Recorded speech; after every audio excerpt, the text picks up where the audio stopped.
All right. Welcome to the Rod and Crump Show. We're back. I'm your host, Rod, and it's my boy Crump. Hey, what's going on? What's going on? All right.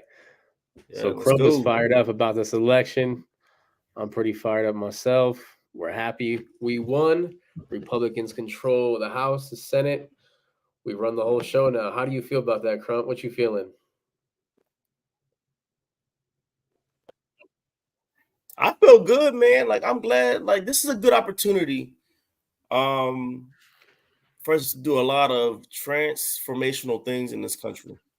Um, really move this country in a direction that we haven't seen in a very, very long time. Yeah. I like the fact. All right, uh, you good? Yeah, I'm good. Can you hear me? Can you hear me? Yes, sir. Yeah, it kind of went out a little bit. The screen, both screens went out. No, but Yes. no, I like the fact. I feel like we can do a lot of transformational things in the country. I like the fact that RFK, um, according to what Elon Musk has said, that he'll be in charge of all the health agencies and will be restructuring them and possibly getting rid of a lot of people. He Yeah. said that earlier today. RFK did. Um, It's good news. he's basically convinced Trump to sign an executive order to get rid of fluoride in the water. And what's funny about that is about a month ago, I went to um a it wasn't a rally. It was like RFK discussing why he was supporting Trump, and he's being interviewed. And we were able to he was taking audience questions, and I wrote my question down and I gave it to one of the hosts, and it was about fluoride in the water and how he felt about it. And he said it was um, a very a dangerous chemical that's in our waters. It causes Yes, sir. certain cancer. It lowers the IQ. It deteriorates the bone density. So the fact that a couple of days ago he said if Trump gets elected, Trump's going to sign a federal ban on fluoride in the water.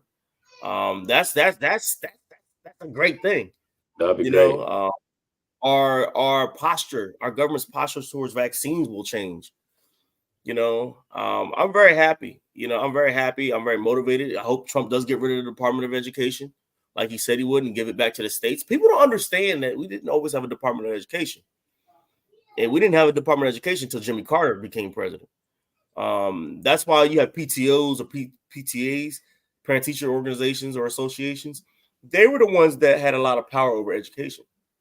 Yeah. These organizations now don't really have a lot of power because education was federalized. But education pre Jimmy Carter was a state and local issue, not a federal issue. But what do you think And of I feel funding? like that's that. So what do you think will Go happen to ahead. funding though without the Department of Education? What do you think will happen to like those states that are federally funded and their funding is already low, that the states aren't even supplying like schools any money as it is? You think that could change? Well, most of the money that school districts around the country get is not even federal money. The majority of it, the vast majority of it, especially in blue states, are from property taxes, like New Yeah. Jersey. Seventy Yes, sir. percent of the property taxes go to education. And I don't believe, even if you were to get rid of the Department of Education, that certain funds that the federal government may provide to certain states, Mhm. I don't think that would stop. So, that wouldn't be a big issue. I hope we were able to. Now, I know this would probably have to be done in the legislative process, which is why it's good that we have both houses of Congress. But school choice and allowing parents to choose the public school of their choice. There we go. That kids should not stay in a school that is failing. It's not a knock to the Yep. teachers, because Exactly. sometimes it's the administrators and it's the politicians that made those schools failing. It's not the knock on the teachers, but The district. Right. nevertheless, that kid should not have to be stuck in that situation, because at the end of the day, whether it's the politicians, whether it's the administration, even if it's some of the teachers, the people are getting hurt are those kids. Yes, sir. So I hope that I told somebody 4 years ago, if Trump were to get a second term, um, it's going to be a lot of crazy transformational things that are going to go on in the country. I hope he tries to get rid of the federal income tax. I like the fact that Elon Musk is trying to get Ron Paul, my boy Ron Paul, former congressman, libertarian, Republican from Texas, ran for president twice. I haven't seen him in a while, bro. You know, didn't he run in 2012? He ran in 2012, didn't he? One ran in 08 and 2012. Yep, and he ran in 1988 too as a libertarian now. But I love the fact that Elon Musk is reaching out to him. You know, I like the RFK. I hope Tulsi Gabbard gets a position or at least some type of advisory role in the administration. Yeah. I think this is a good thing. I think our foreign policy posture will change. We're not going to have this neoconservative foreign policy that we experienced the last 4 years. I think we're going to start telling these countries, if you want to go to war, you got to fund your own wars. Hell yeah! If you want to protect. If you need protection, ask the countries closest to you first before you ask us. Yep. And Europe, and I'm really talking about Ukraine. Europe needs to come together themselves and provide the arms, the funding before the United States does. Yes, sir. We shouldn't have to front the bill for somebody else's war. That money, we need to take care of our own countries. We have a wide open border. We have deteriorating roads. We have a deteriorating electrical grid. We have a deteriorating pipe systems in the United States. We have basically infrastructure. And I give Biden credit on that. So I can do that. I can give Biden credit where credit's due. They can't. But I give him credit on the infrastructure bill. I see it. It's paying dividends on some of the main highways out here. And it has those big signs saying, because of the bipartisan, infrastructure bill of 2021 or 2022. But anyway, I do believe we need another infrastructure bill. I also believe that we're going to see a huge reduction in spending, and a lot of people don't agree with me on that. But I believe Elon Musk being in charge of reshuffling the federal government, I think that's going to be interesting, considering what he did with Twitter. He cut the staff in half by 70%. Yeah. Did you see the recent payday that Ukraine is going to be getting here pretty soon?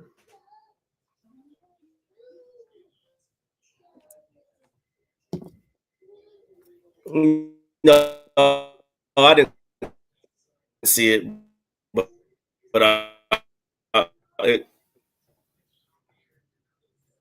here. How much are they getting?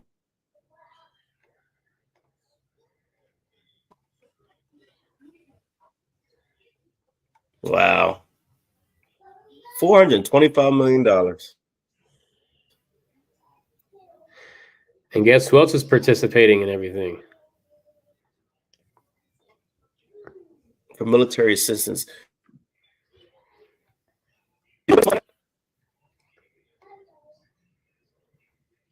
Isn't that wild? I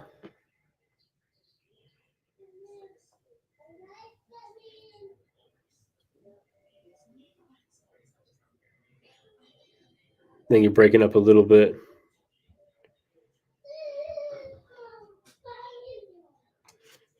Rod, you hear me? Yeah, I can hear you. I think the live feed isn't doing too good on this platform. I'll have to switch it up to another platform next time. Can you hear me now? Yeah, I can hear you. Can you hear me? All right, now that's fine. Yeah, I can hear you. What I was saying is, do you know who benefits the most when we give Ukraine these billions of dollars? Who? The military-industrial complex. Mm-hmm. The Raytheon. All these, all these military contractors.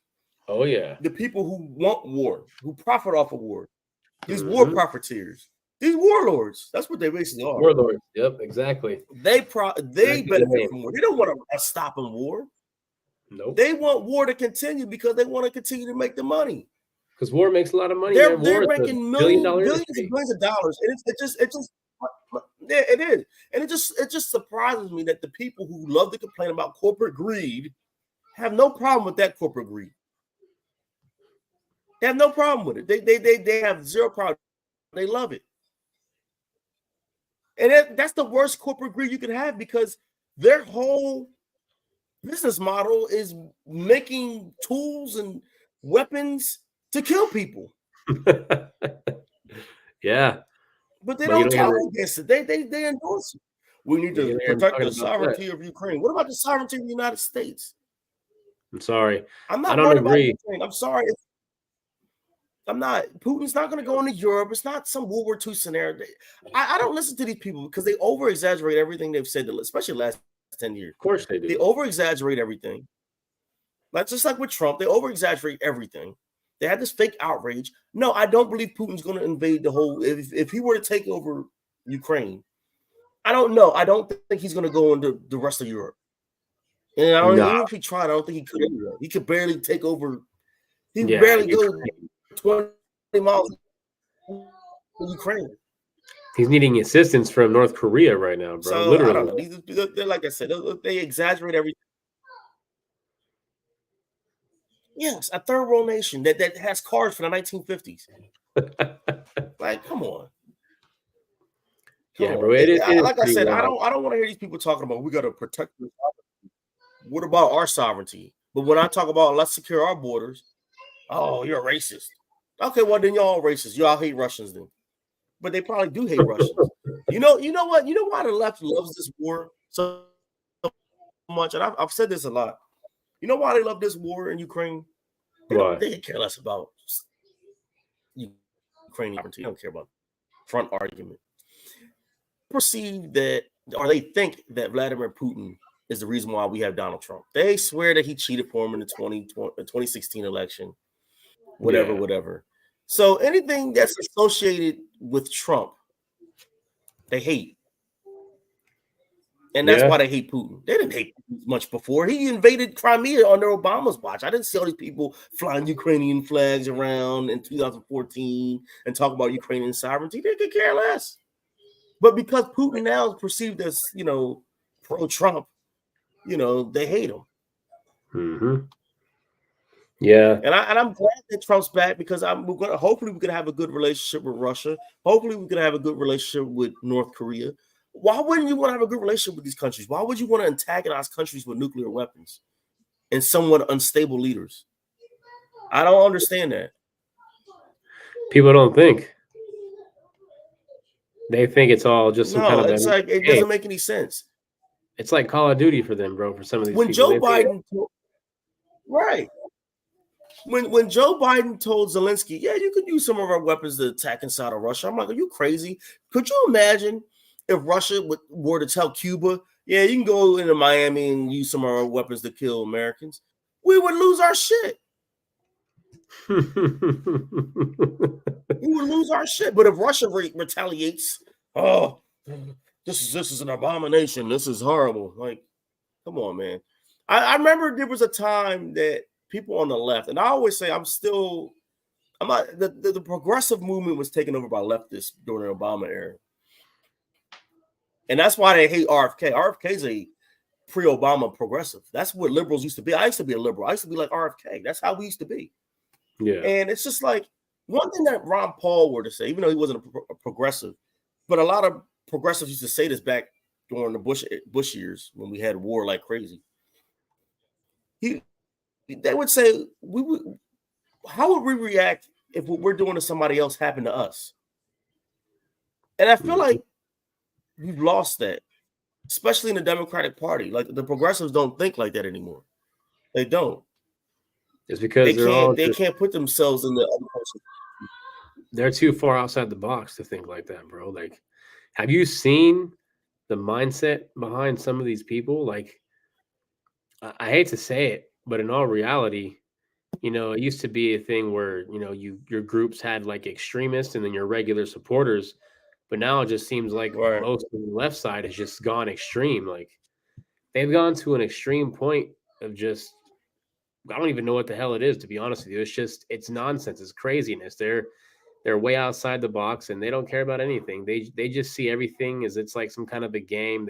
They trust, from what I've noticed, they just trust videos on TikTok, memes on Facebook and Instagram. That's all they follow. If it doesn't come from those sources, they don't believe. They think it's like they don't believe it. They just think it's something like not even true. Like it's all just fake stuff. And it's which I don't understand because this younger generation, they just don't look up the facts. They don't see the seriousness of the things going on around them, the choices that they're making. They think it's all fun and games because it's not happening here. Well, I will say this. I'm gonna push back on a little bit of that. I do think half of Gen X, well, not Gen X, wow, Gen Z. Yeah. Excuse me. I do believe half of them, they are a little bit smarter than, how do I put this without sounding like an old person? Say it how it is. Doesn't matter. Go ahead. The way, well, I don't want to sound like an old person. That's just a personal thing. No, I do. Boomer? They've woken up. They've woken up, especially the ones who are like of age. I'm talking about the ones, 18 to like 25, 26, 27. A lot of them do a lot of research. A lot of them have opinions that are contrary to what they were brought up with in the early part of this century. Yeah. And a lot of them are conservatives. They're all conservatives. The ones who do all the research, who look things up, who don't take the words of their professors or their teachers, who don't allow their millennial older brothers or sisters to brainwash them to liberalism, leftism. Yeah. They're all conservatives. They did the research and now they're conservatives. So I had to push back a little bit on that. But I don't know, man. Like, well, see, I'm talking a little bit. I just feel like, well, I guess, yeah, Generation Z. I don't know, man. I mean, I know what you're saying. Like, there's a lot of people that are around, like, our age that are obviously, they lean more towards, the right thing, more towards, what's real and whatnot. But at the same time, it seems like the ones that are a little bit younger, maybe about take 5 years off, go down 5 years.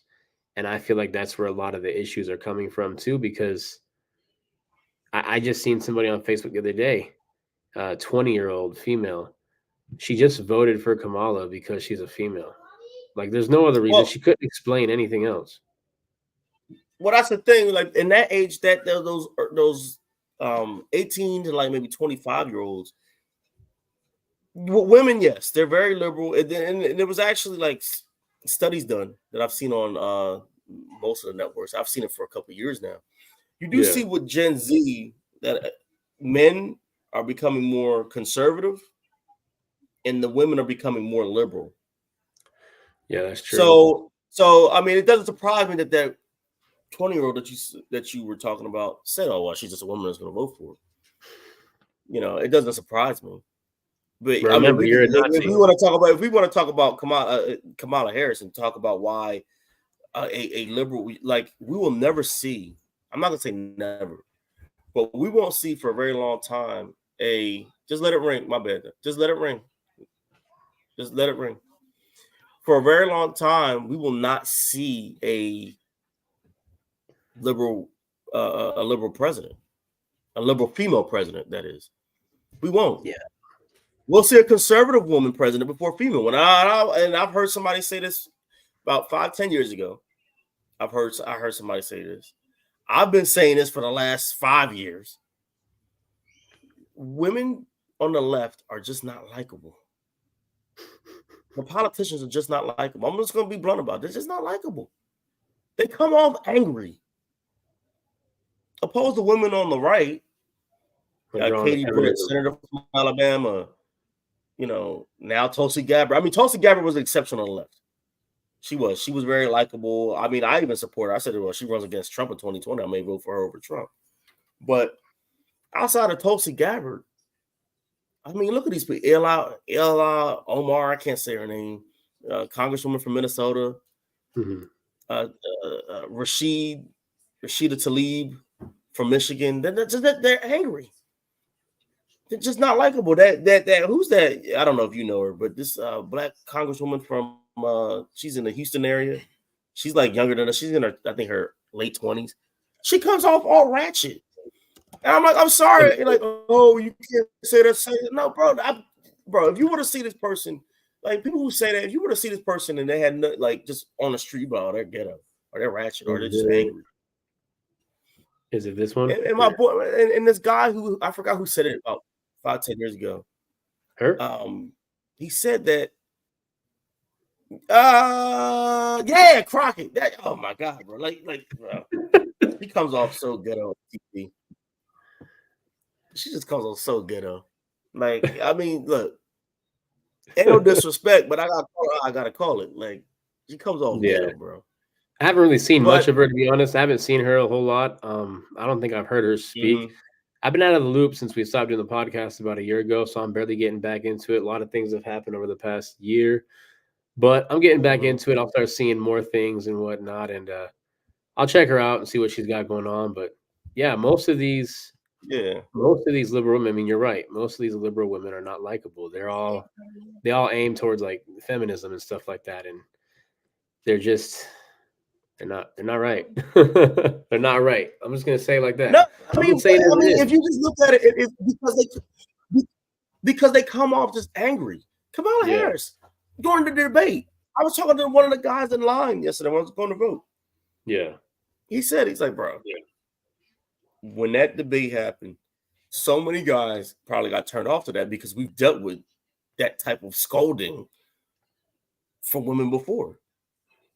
And I'm sorry, like it's not. People say, "Well, it's not fair. It's not fair." I mean, it's life. Women base stuff up. Women don't like Trump. Oh, look, toxic masculinity. I've heard people describe Trump like that, or other male. They still call him a pussy grabber, bro. If you guys can level those type of critiques, we can level critiques on feminists. Yeah, like, but my point is that we will see a conservative female president before we see a liberal one. I will stand on that. I think the Democrats in 2028, they're going to nominate a white man. Yeah, a young white man. I don't think it's going to be Gavin Newsom because of the California thing. I think we dodged a bullet with JD Vance. Remember this name? Well, no. I'm talking about on the Democratic side. Oh, Democrat. But remember this name, Andy Beshear. Andy Beshear. He's a congressman. He's a senator. He's a governor. He's the governor of Kentucky. And Josh Shapiro, the governor of Pennsylvania. Oh, yes, I know who that is. Those two, or maybe a combination of those two, will be. Yeah, look them up. Josh Shapiro's not young though. He's in his 50s. Not bad.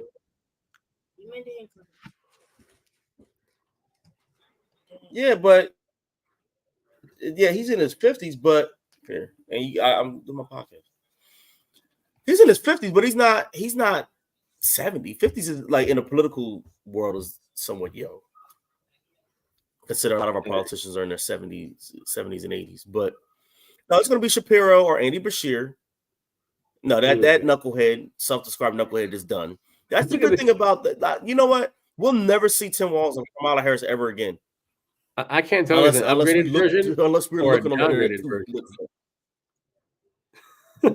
I can't tell if it's an upgraded or a downgraded version of Biden, bro. He looks. Look, I don't care what version he is. I'm just glad that we will never have to see this guy again. Him and his weird wife. I don't think we'll be seeing him anytime soon, bro. No, we won't. Tim Walz ain't running for president in 4 years. Where's he governor? In Minnesota, right? Minnesota. Yeah, he's going back to Minnesota. We're never going to hear from him again. The only way we'll hear from Kamala Harris and Tim Walz again is if we go on YouTube and look for something to hear from them, like a lecture or something like that. Because that's all they're going to be doing. That's Kamala Harris. Like her career is done. Send her she's back gonna write books. Yeah, she's gonna write books. She's gonna maybe go on speaking tours in college campuses. How the election, but she's not gonna be a big player in politics anymore. She's done. I mean, whatever. But she's not gonna I don't have to be subjugated to seeing her Tim Walz on my TV screen anymore. Yeah, thank God. We got 4 more years of Trump, though, man. I'm feeling pretty good about that. I know we got to close out here in the next few minutes, but I'm happy we got Trump. I'm happy Republicans control everything now. It's going to be good. I'm glad Texas, got Ted Cruz and we stayed red. Everything was looking pretty crazy for a while. I think personally, things will change for the better because when Trump was in office last time, things were pretty good. They weren't bad. People respected the United States. People don't respect us anymore. We're looked at as a joke, as a laughing stock of the world right now, bro. In all nations, we're not respected right now because of who we had in office. Literally, they did nothing for us. They did nothing to help us. And then you got this dude, this older white dude, Biden, Right. running around, getting off of the friggin' podium after a speech, running into bushes and whatnot. Who's going to take that seriously? Right. Well, that's what I'm saying. Like, we have a president now that the world knows that he's a strong president. He's not predictable. We're going back to that. Oh yeah, which that's for sure. It kind of makes countries. It kind of makes countries like our average Biden wasn't gonna. They knew what he was gonna do. If they were like, well, if I do A through Z, or excuse me, A through Z, A, B, C, D, they knew Biden was gonna do X, Y, Z. With Trump, you don't know what he's gonna do. So that's true. That's why you didn't see a lot of things go on the 4 years Trump was president, because they didn't know. They couldn't predict or think, all right, where's he going to go? They didn't know. Under Biden, they knew where he was going to go. They knew how far they could go. It was like a kid-parent relationship. He was controlled. They went as far as they knew they could go with Biden. Yeah, they knew how they could go with Biden before it got too bad. But they knew that they had a lot of leash. They had a lot of leash with Biden. Trump, they're not going to have that leash. So look, bro. The only thing I'm going to disagree with Trump on is the funding for Israel. I'm not big on funding countries' wars, and you got to be consistent. I'm saying thing with Israel. I don't hate Israel. I said this when I was interviewed in Manhattan last week. Like, I don't hate Israel. Yeah, I had nothing against Israel. I don't hate the Jewish people, and I understand why you're doing what you're doing. I understand why they're trying to go after Hamas, but you got to do it on your own dime. I should not be funding your wars, and that applies to Ukraine just like it applies to Israel. I do feel like, I'm gonna be honest with you, I do feel like Israel's okay. I mean, obviously, don't send them tons of funding like we've been sending to Ukraine, but I do feel like with my biblical views and whatnot, that we do have an obligation to help Israel because it's God's chosen people. Like that's the nation right there. If you go back in time, back to the beginning of time, that was probably the first nation ever to exist on the planet. Yeah. Turn the oven on.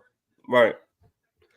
So I do kind of agree with that. I'm not gonna lie. I get it. I mean, like I said, I get it. Okay. But I get what you mean too. Trust me, I do. I'm not big on funding other people's wars. I'm not big on sending money to all these places in the world. I'm not a huge fan of that. Some places it's like, okay, like Israel's the only exception I would probably make if I was in the White House. I'd be like, you know what, Israel's cool. But then again, there's got to be a limit on how much money we're sending. We can't just go down and and print more money. Like, hey, let's just print another 425 billion and just send it that way. You know what I mean? Because then that screws the economy up too. I mean, I get it, but I get people's biblical connections to Israel, why they want to support Israel. I get the biblical aspect of it. Yeah. I just don't believe it. I don't know. We're just going to disagree on that. Like, we just should not be doing that. And like you said, we are printing money, though. We are printing money regardless. We're printing money and continue to devalue our currency to fund another country's war. Yep. I don't believe we should give any country military aid. Do you know, with all the money not until we get our fiscal house in order, even if we do, we shouldn't be funding war. No, I agree. Do you know, with all the money they've given Ukraine, if they could have given every single citizen of the U.S. probably $1 million or more, and we would have all obviously been rich, but we would have spent less money doing that than they spent sending money to Ukraine. And they could have helped their own people, us, homeless people. That could have changed the entire economy around here. We live in like Dubai. Right, bro. We could have invested. I was telling one of the people on the Free to Free World page, Biden was going to spend the money regardless. We knew he was going to be a reckless spender. Of course, it's not I his would have money. rather him been reckless. I would.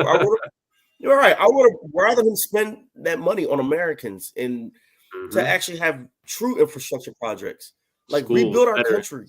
Look what they're doing. Look what they're doing in certain countries in the Middle East, like Bahrain and the UAE and Qatar and China and in Singapore. We could do that here, but we don't. Which is We pathetic. don't. I don't know if it's going to happen under Trump, but I believe we should. I mean, look, when I was in Korea, man, some of those train stations were amazing looking. Yeah. They were amazing. When I go take the train every day to Philadelphia, it's like I'm in a third world country. Trash all over the place. You could tell I ain't been painted in a while. Dirt. Piss Smells like everywhere. sewage. Yeah, drug needles. Poor people all over the place.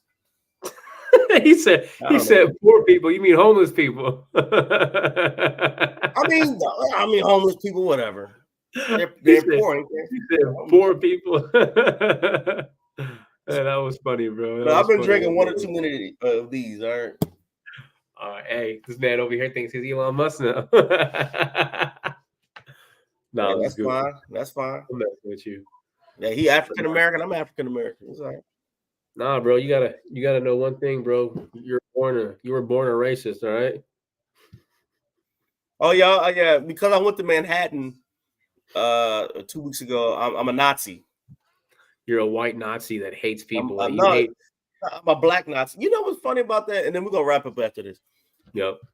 When I went there, I saw people of all races. I saw men and women. I saw Jews there. I saw so many Israeli flags. I saw Hispanics. I saw Asian Americans. I saw Indian Americans, Pakistani Americans. I saw people from Europe, Central, South America, all over, bro. I said, these dummies are set up here saying this is a Nazi rally.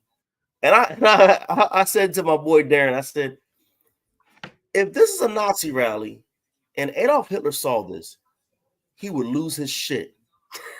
Yeah, you would. He would. What kind of Nazi rally is this? It's just people like, look, I'm so glad that the progressive movement that has been alive since 2009 has finally died. And hopefully the nonsense and the extra exaggerations and calling everybody racist names and people believing them, I hope all of that's over.